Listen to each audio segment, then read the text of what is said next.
We have the equation of SHM as x equal to a sin omega t plus phi, where omega t plus phi represent phase and phi represent phase constant, that is initial phase. Now in this equation, a represents amplitude of the motion. So in the above equation, the term sin omega t plus phi, this term takes the value of that is, this value is from +1 to -1, because the value of sin is from +1 to -1. Hence the maximum value of displacement is a, and it is called the amplitude of the motion, and the quantity omega t plus phi is called phase of the motion, and the constant phi, this value, is called the phase constant. Now let's see the velocity of the particle in SHM.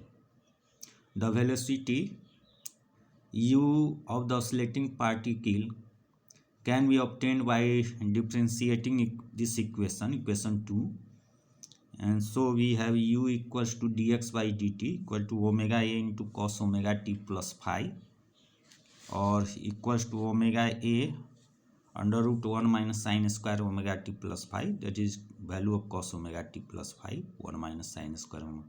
And now put the sin square omega t plus value of this value, which will be x square by a square, and so we get omega into under root a square minus x square. So this is the equation for velocity. You may write velocity as u equals to omega a cos omega t plus phi in terms of sine form, and in terms of ax or omega, this value.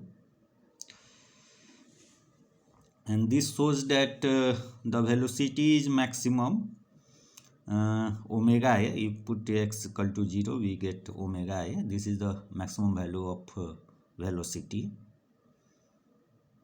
When the displacement x and hence the force F is 0 and vice versa.